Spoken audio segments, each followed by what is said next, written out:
네, 오늘 함께 살펴볼 성경 본문은 시편 10편입니다. 시편 10편 1에서 18절을 펼쳐주시기 바랍니다.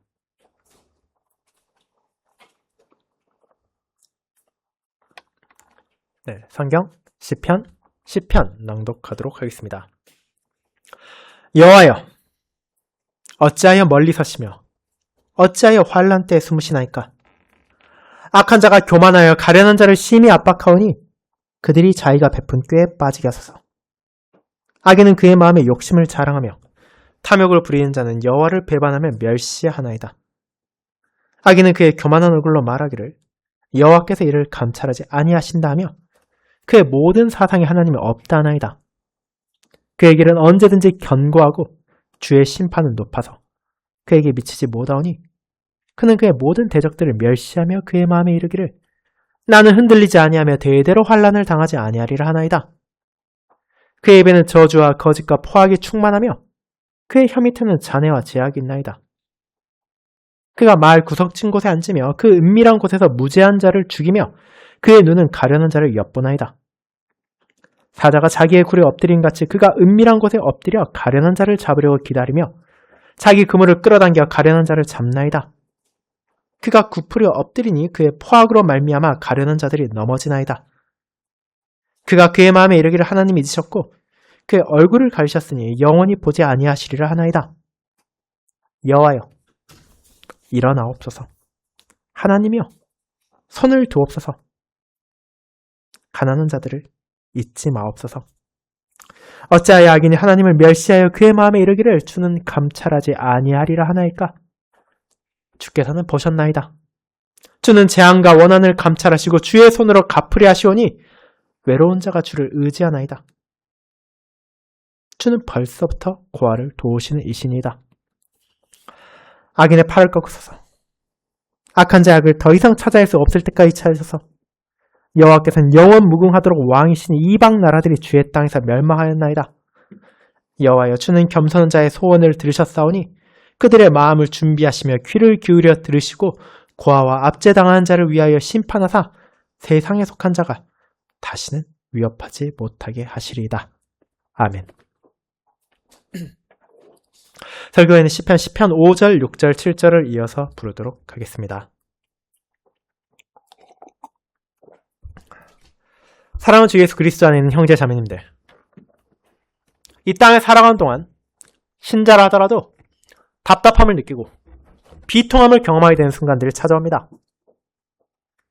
때론 내가 마주한 상황을 스스로의 힘으로 감당할 수 없다는 것을 깨닫게 되기도 하고 내게 찾아온 어려움이 너무나 억울하고 비통할 때도 있을 것입니다. 하지만 그 모든 것보다 우리를 더 힘들게 하는 것은 그토록 내가 괴롭고 힘들며 고통스럽고 불의와 악이 세상에 넘쳐나는 것 같은데도 불구하고 하나님께서 아무것도 하지 않으신다는 것처럼 느껴지는 것입니다. 어째서 하나님께서 우리의 삶이 무너지는데 지켜만 보고 계십니까? 어째서 교만하고 악한 자들이 연약한 이들을 수탈하고 괴롭히는데 그들의 손을 막지 않으십니까? 그와 같은 탄식이 우리의 마음을 짓누르게 되기도 합니다. 그리고 이는 오늘날의 신자들만이 느끼는 감정이 아닙니다. 우리의 믿음의 선조들 역시 그와 같은 감정을 느끼기도 하고 경험하기도 했습니다. 그것이 우리가 읽은 시편 10편에서 나타나는 절절한 탄식이기도 합니다. 여호와여, 어찌하여 멀리 서시며 어찌하여 환난 때에 숨으시나이까?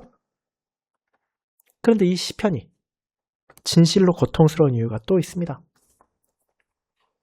그것은 그렇게 신자들을 괴롭히는 이들이 하나님을 모르는 이방의 원수들이나 대적들이 아니었기 때문입니다.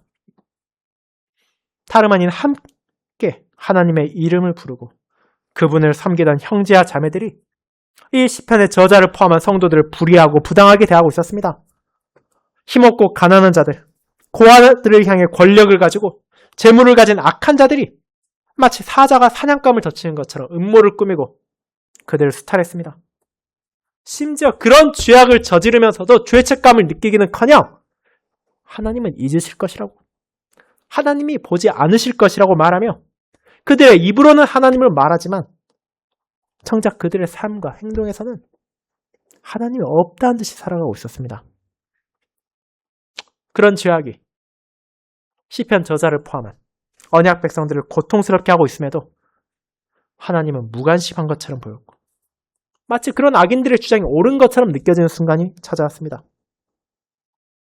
하나님은 멀리 계신 것처럼 보이고 그분의 공의가 잠잠히 쉬고 있는 것처럼 보였습니다. 하지만 시편은 그런 좌절과 슬픔에서 끝나지 않습니다. 현실의 어려움 가운데 낙심하던 성도는 마침내 눈을 들어 하나님을 바라보게 됩니다.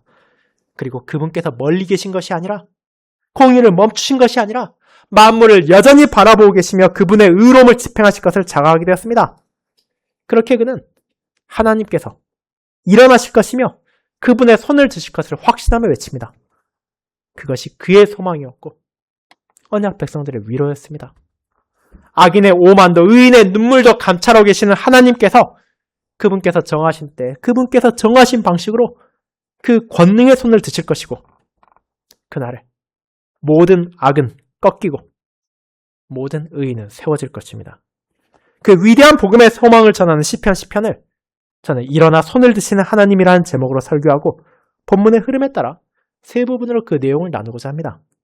그렇게 하면 우리 역시 환난과 고통 가운데 이 위로를 노래하며 자기 백성을 잊지 않으심으로 바로 우리를 위해 일어나시고 우리를 향한 공의를 나타내실 주님을 향한 소망 안에서 함께 그분께 영광을 돌릴 수 있기를 바랍니다. 이를 첫 번째, 멀리 계신 듯한 하나님.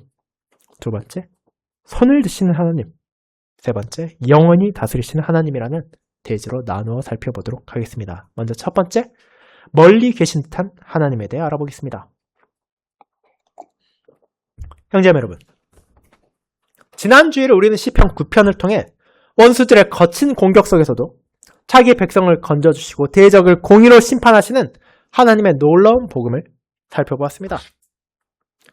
화형대로 향하면서도 이 시편을 통해 지존하신 주의 이름을 찬송했던 리옹의 5 청년들과 같이 구약시대의 다윗과 언약 백성도 하나님을 대적하는 이방인들의 침략과 다가오는 죽음의 문의 두려움 앞에서도 여호와 하나님을 자신들의 요새와 산성을 의지하며 그들의 피 흘림을 신문하신 하나님께서 공의롭게 대적들을 벌하시고 그분의 백성을 건지실 것을 노래했습니다.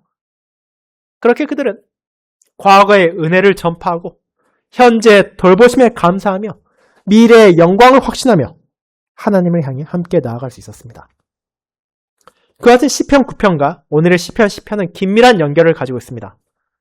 실제로 히브리어 성경과 그것을 그리스어로 번역한 70연역에서는 이 두 시편을 하나의 시로 다룰 정도로 매우 밀접한 관계를 가지고 있는 것입니다. 하지만 이 두 시편의 분위기는 완전히 다릅니다. 9편에서 우리는 과거와 현재의 위협이 존재했다 하더라도 외부의 대적들을 향해 거둔 하나님의 승리를 높이는 찬양의 어조가 강했다면 시편은 그와 정반대로 언약 공동체 내부의 불의와 악으로 인해 신음하고 탄식하는 성도들의 아픔을 가리키고 있기 때문입니다. 그런 시편이 전하는 현실은 진실로 비극적이라 할 수 있습니다. 시인을 괴롭히고 무지한 자를 고통스럽게 하는 악인들은 하나님을 모르는 이방 민족이 아니었습니다. 그들은 이스라엘의 언약 공동체 안에 속한 자로서 하나님의 이름을 부르고 절기를 지키며 하나님께 예배를 드리는 자들이었습니다. 심지어 그 가운데서 권력과 재물을 가진 더 큰 책임을 가진 자들이 언약의 가족들인 힘없고 연약한 가난한 자들, 고아들을 수탈하며 그들을 억압하고 있었습니다. 그런데 더 큰 문제가 무엇입니까? 그런 끔찍한 죄를 저지르면서도 어떤 문제의식도 가지지 않았다는 것입니다. 그들은 여전히 입으로는 여호와 하나님을 말하고 있습니다. 제사도 열심히 드리고 있습니다. 주변 사람들이 보았을 때 야, 저 사람은 정말 신실한 성도로 살고 있구나라고 찬사를 보낼 정도로 종교적 행위에 부족함이 없었습니다. 하지만 정작 그 예배에 담겨있는 것이 무엇입니까? 하나님은 내가 무슨 짓을 해도 보지 않으신다는 말이고 그의 마음에 있는 것은 하나님께서 내 죄를 상관하지 않으실 것이라는 생각입니다. 겉으로는 신자처럼 보이지만 실제로는 불신자의 생각을 하고 행동을 하는 자들이 언약 백성 안에 있었고 그들의 악이 자행되고 있음에도 불구하고 하나님께서 침묵하신 듯한 이 상황이 아마도 시편을 기록했을 다윗을 비롯한 신실한 성도들에게 큰 아픔이 되었습니다. 그와 같은 깊은 탄식의 배경을 이 시편이 가지고 있습니다. 그렇게 시인은 이 시를 다음과 같은 애통한 질문으로 시작합니다. 여호와여, 어찌하여 멀리 서시며 어찌하여 환난 때에 숨으시나이까? 그가 정말로 힘들어하는 것은 환난 그 자체가 아니라 그런 상황에서 하나님께서 멀리 계신 것처럼 느껴지는 자신의 연약한 마음이었습니다. 이방의 원수들이 몰려올 때 그들의 공격으로 인해 사망의 문이 다가온 것처럼 힘든 순간에도 하늘의 보좌에 앉아 계신 하나님께서 자신들을 건져주실 것을 확신하고 있었지만 정작 내 곁에 형제와 자매가 나를 억압하고 약자를 수탈하는 상황에서 마치 하나님께서 멀리 서서 나를 바라만 보고 계시는 것처럼 그분의 얼굴을 자신에게 숨기시는 것처럼 느꼈습니다. 이 시의 저자는 어째서 하나님께서 그렇게 하신지를 이해하지 못하며 침묵하시는 그분 앞에 탄식을 쏟아내었습니다. 그렇다면 여기에 나오는 악인들은 대체 누구이고 무엇을 행하는 것입니까? 우리는 그에 대해 2절부터 6절을 바라볼 수 있습니다. 그들은 교만한 자입니다. 가련한 자를 심히 압박하고 마음의 욕심을 자제하기는커녕 당당하게 자랑하며 탐욕을 부리고 여호와에게서 등을 돌립니다. 그러면서도 여호와께서 이를 감찰하지 않으신다고? 그의 모든 계획과 생각에는 하나님이 없다라고 말하고 있습니다. 그뿐 아니라 자기 길은 언제나 튼튼하고 주님의 심판은 내게는 미치지 못할 것이니 나는 흔들리지도 않고 대대로 환난도 당하지 않을 것이라 자신 있게 말하고 있습니다. 그 모든 것들이 얼마나 끔찍한 교만입니까? 차라리 하나님을 모르는 불신자들이, 이방 민족들이 그런 생각을 가졌다면 저 사람들은 진정 무지하니 저렇게 참담한 말을 하는구나라고 이해할 수도 있을 것입니다. 하지만 이들은 하나님을 알고 있습니다. 그분께서 만물을 감찰하신다는 것도 알고 있고 그분께서 악을 심판하신다는 것도 인지하고 있습니다. 그런데도 어떻게 생각하고 말하고 있습니까? 그 모든 것을 머리로는 알고 있지만 그게 내 삶하고 대체 무슨 상관이냐고 생각하고 있었습니다. 내 탐심을 다스릴 생각을 안 합니다. 무력한 형제 자매를 괴롭히는 것도 멈추지 않습니다. 그런 악을 범하지만 하나님께서 나를 벌하겠냐고? 하나님께서 내 죄를 보겠냐고 생각하며 나는 늙을 때까지도 평안하고 아무 문제도 없을 것이다 라고 자신함으로써 하나님을 멸시하고 그분의 공의를 저버리고 있습니다.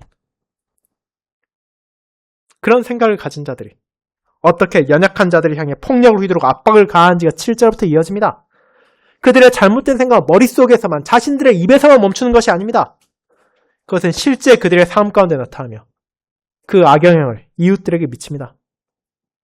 그들의 입의 저주와 포악과 거짓이 대체 누구를 향해 나아가겠습니까? 아무도 보지 못하고 알지 못한 것처럼 느껴지는 은밀한 곳에서 무죄한 자를 죽이고 가련한 자들을 사냥하는 데 쓰입니다.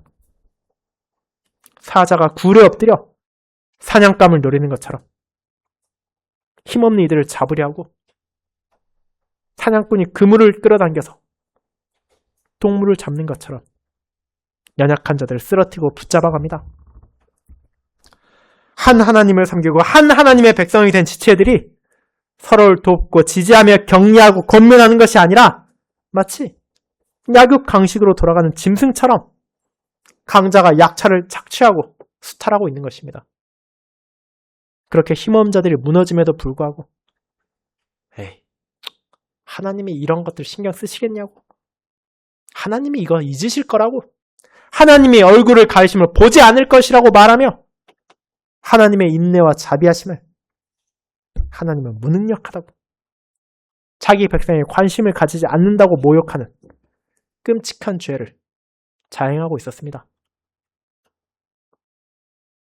그런데 이것이 과장처럼 느껴지십니까? 아무리 그래도 언약 백성끼리 설마 이런 일 정도에 하겠냐고 느껴지십니까? 이와 같은 일은 시편의 시대에만 있었던 것이 아닙니다. 여러분 이사야 1장을 펼쳐보시면 그 성읍에 충만했던 공의가 사라지고 살인자들 뿐이라는 질책을 보게 되고 고관들이 도둑같짝하며 고아와 과부를 외면한다는 하나님의 선포를 보게 됩니다.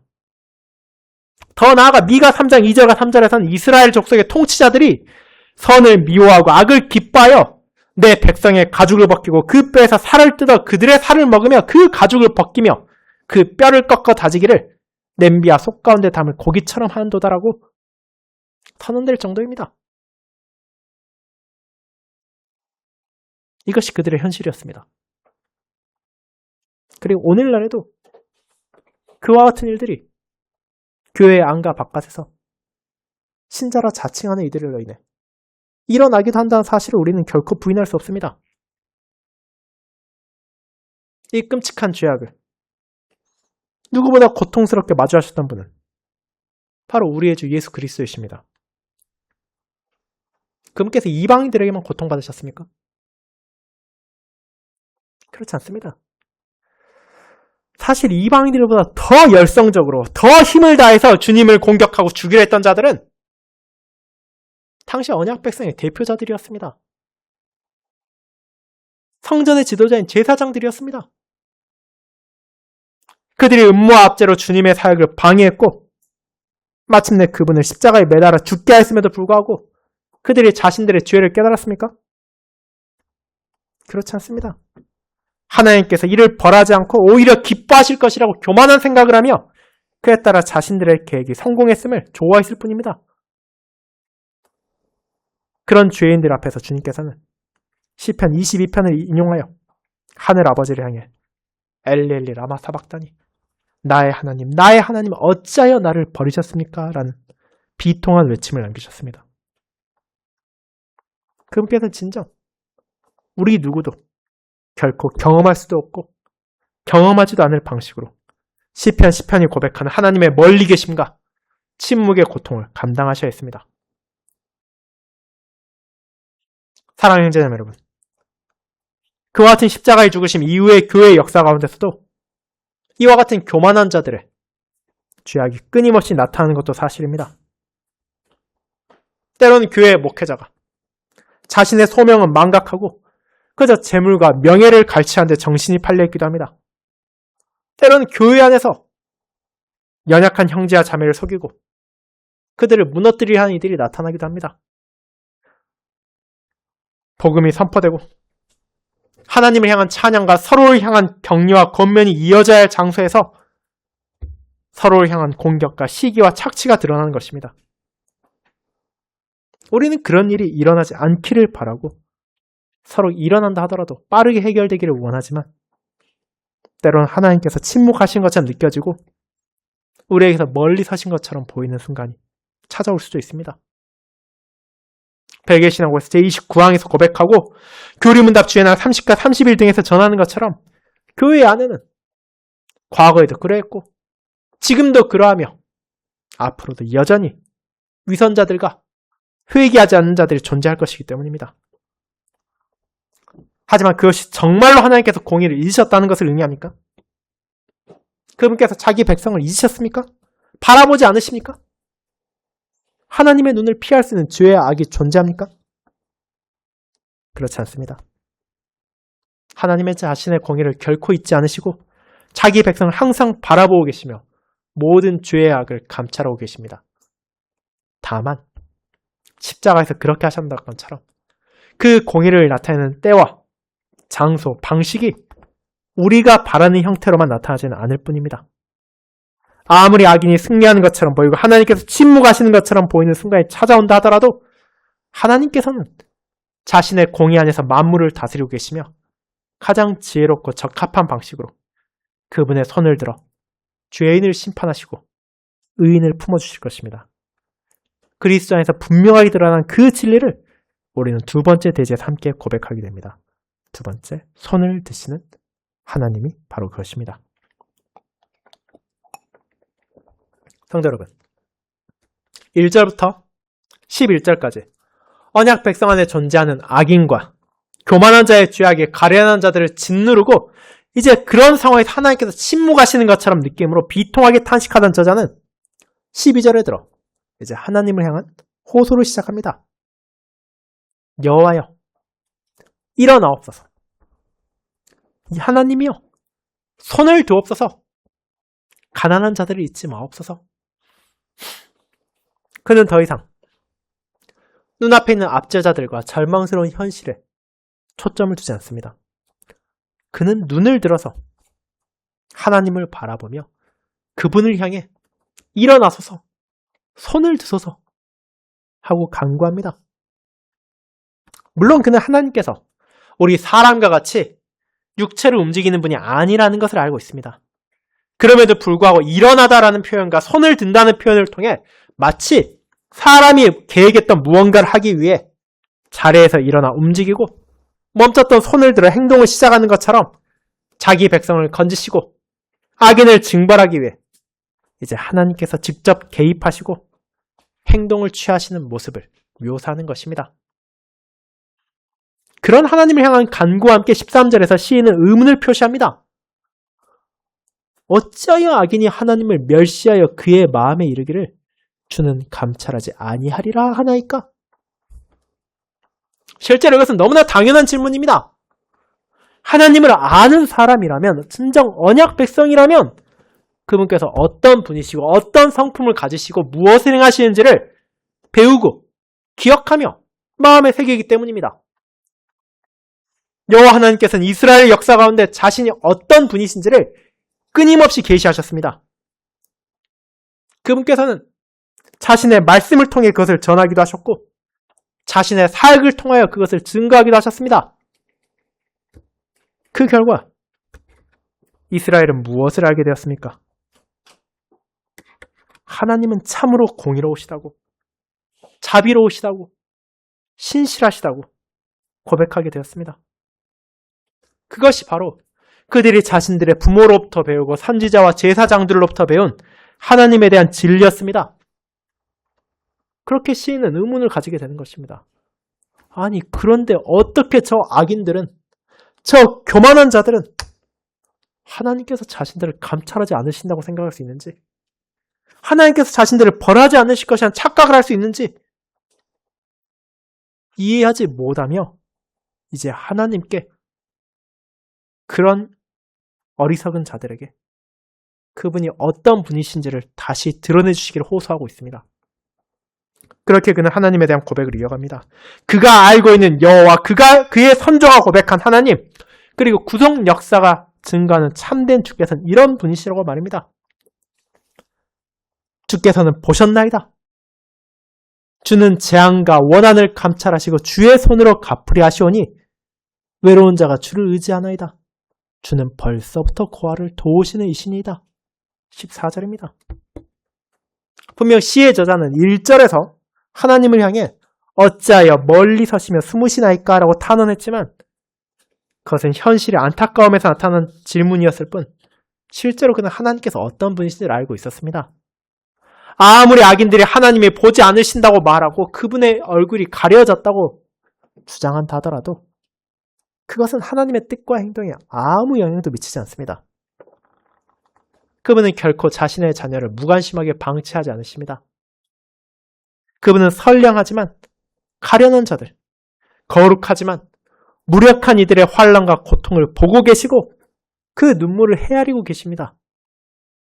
현실에서 아무리 악인들이 승리하는 것처럼 보이고 의인들이 무너져 내리는 것처럼 느껴질지언정 신실한 성도로서 하나님의 약속을 붙잡고 그분을 의지하는 자로서 눈에 보이는 현실이 아니라 하나님의 신실하심을 시인은 의지합니다.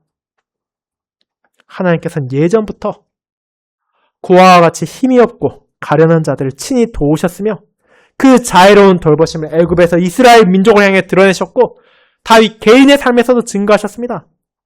그렇게 시인은 여호와의 자애롭고 공의로운 손길이 지금도 사실 멈추지 않았다고, 이어지고 있다고, 그분께서 선각을 보고 계시며 그분의 기준에 따라 판단하시고 그 심판이 집행될 것을 확신하고 있습니다. 그것이 어떻게 드러납니까? 15절에서 이제 그는 이렇게 선언합니다. 악인의 팔을 꺾으소서. 악한 자의 악을 더 이상 찾아낼 수 없을 때까지 찾으소서. 이 표현은 물론 하나님께서 악인의 팔을 물리적으로 꺾어달라는 게 아닙니다. 교만한 자들이 약자와 가난한 자들을 압제하기 위해 권력과 재물, 힘을 사용할 때 그것을 막아달라는 기도입니다. 마치 악인들이 사람을 공격하기 위해 팔을 들어올리는 순간 옆에 있는 사람이 그 팔을 붙잡아 꺾어서 제압하는 것처럼 말입니다. 더 나아가서 그는 하나님께 악인의 악을 더 이상 찾아낼 수 없을 때까지 찾아달라고 추궁해달라고 기도합니다. 이는 어떤 의미입니까? 그 죄인들은 나름대로 은밀한 곳에서 범죄를 저지르고 아무도 보이지 않는 곳에서 악을 드러내었습니다. 그렇게 그들은 사람들이 자신들의 죄악을 알지 못하니 하나님도 알지 못하실 것이라고 자신하고 있었습니다. 하지만 시인은 하나님 앞에는 아무리 작고 사소한 죄악 하나라 하더라도 결코 빠져나갈 수 없다는 것을 알고 있습니다. 하나님이 그에 대한 신문을 하고 공의로 결산하실 것입니다. 그들이 교만 가운데 나타냈던 말과 행동, 생각은 하나님 앞에서 그 대가를 치르게 될 것입니다. 그것을 시인은 알고 있었기에, 그것을 배웠고 그것을 믿었기에 확신을 가지고 하나님을 의지합니다. 그분께서 이번에도 과거와 같이 자신의 신실하심을 드러내실 것임을, 의인을 형통하게 하시고 죄인을 날리는 겨와 같이 망하게 하시는 자비와 공의가 나타날 것을 아는 믿음 안에서 이 기도를 드릴 수 있습니다. 물론 우리는 정말로 시편의 저자의 시대에 그 공의가 드러났는지는 알 수 없습니다. 하나님께서는 때로는 그분의 뜻 안에서 즉각적인 심판을 내리는 대신 그 형벌의 시기를 조절하기도 하시기 때문입니다. 그렇게 하루하루를 살아가는 성도로서는 정말로 하나님께서 자신을 외면하시는 것은 아닌지, 멀리 계신 것은 아니신지 염려하게 될 수 있는 것도 사실입니다. 하지만 우리는 여호와께서 진정으로 재앙과 원한을 감찰하시고 주의 손으로 갚으신다는 것을 확신할 수 있습니다. 그것이 그분의 구속 역사 가운데 끊임없이 드러났고 우리 주 예수의 십자가에서 너무나 분명하게 나타났기 때문입니다. 하늘 아버지로부터 버림받으심으로써 그분께서는 모든 불의와 압제를 몸과 영혼에 감당하셔야 했습니다. 그분을 죽인 악인들은 자신들이 마침내 승리했고 하나님께서 이것을 보지 않으신다고 여겼습니다. 그러나 우리는 그들의 생각이 어떻게 무너졌는지를 알고 있습니다. 하늘 아버지께서는 자신의 아들을 사흘 만에 죽은 자 가운데서 다시 살리셨고 하늘로 올리사 자기 우편에 앉게 하셨습니다. 그분의 죽음과 그분의 부활을 통해 어떤 악도 최종적인 승자가 될 수 없다는 것을 성도는 고백하게 되었습니다. 그리고 그런 그리스도께서 산자와 죽은 자의 심판자로 다시 오실 것이기에 모든 악의 세력들이 주의 땅에서 멸망하고 영원한 왕이신 여호와 하나님의 다스림 아래에서 공의와 정의가 밝히 빛나게 될 것을 확신할 수 있습니다. 악인의 팔은 그리스도의 승리에서 이미 꺾였고 그분께서 고아를 도우신 것 같이 힘없고 가련한 저와 여러분을 도우셨습니다.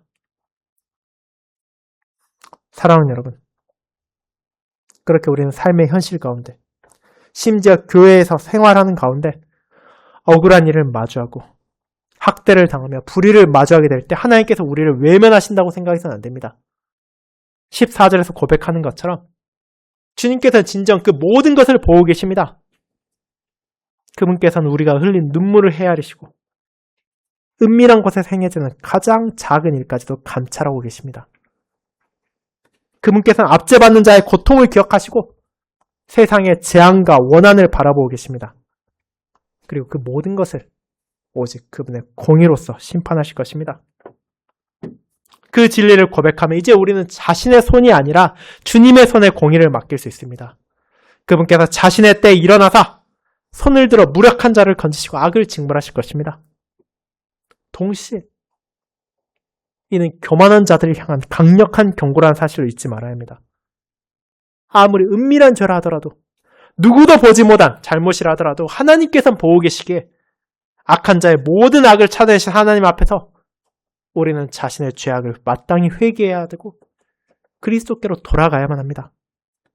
그와 같은 언약의 약속과 저주 안에서 우리는 마침내 자신의 손을 드시고 영원한 왕으로서 만물을 다스리시는 하나님의 통치 아래에서 흔들리지 않는 위로를 고백하게 됩니다. 그리고 세 번째, 영원히 다스리시는 하나님으로 이어집니다.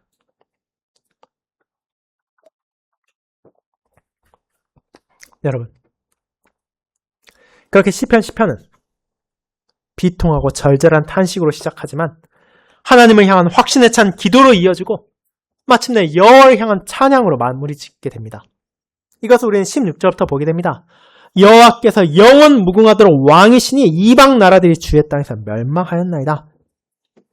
이제 시인은 담대하게 선포합니다. 아무리 세상 압제자들이 가련한 자를 짓밟는다 하더라도 교회 안의 위선자들이 하나님을 멸시한다 하더라도 우리의 여호와, 우리의 하나님만이 영원한 통치자라고 결코 흔들리지 않는 왕 중의 왕이시라고 말입니다.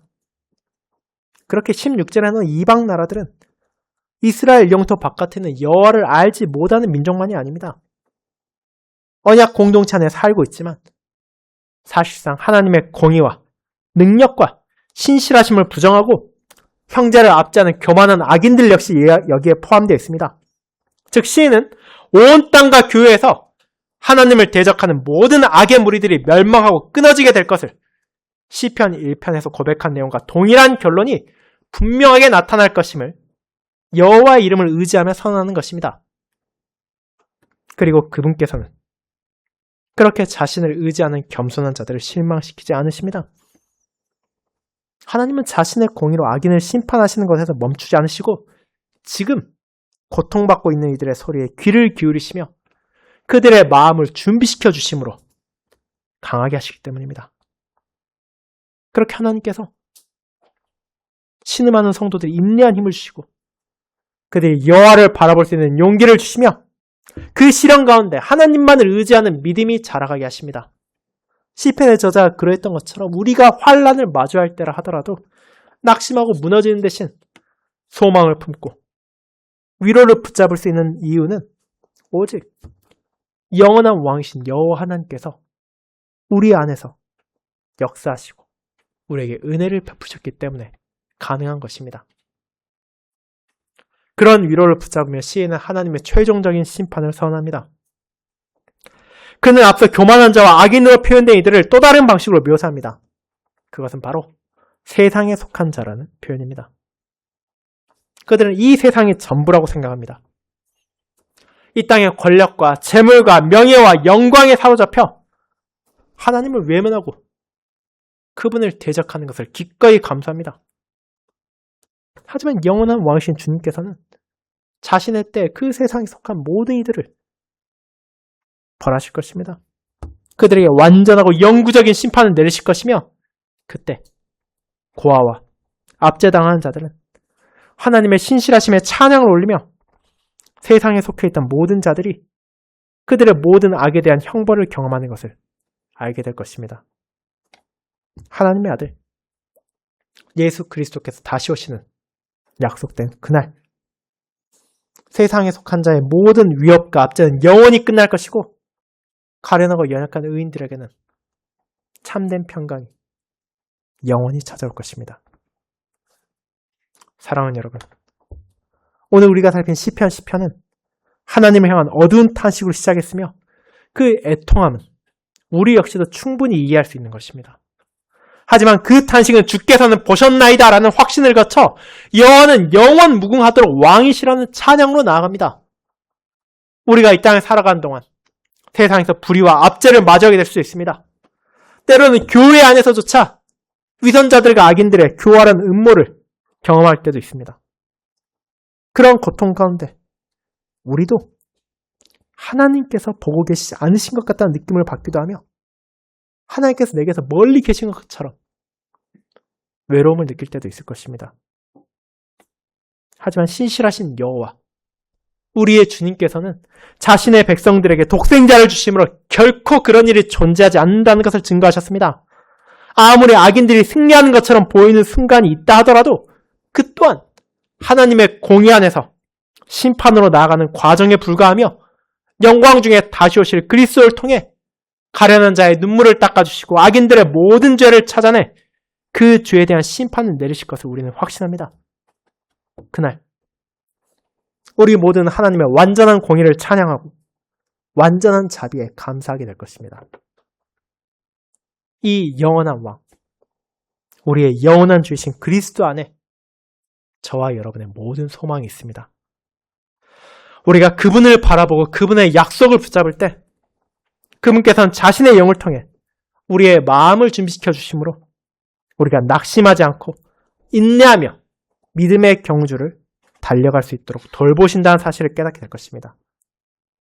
그렇게 이번 한 주의 삶 가운데서도 그와 같은 영원한 왕을 찬양하며 그런 주님의 공의가 완성될 영광의 날을 함께 바라보며 인내하고 위로를 받는 저와 여러분이 되기를 소망합니다. 아멘.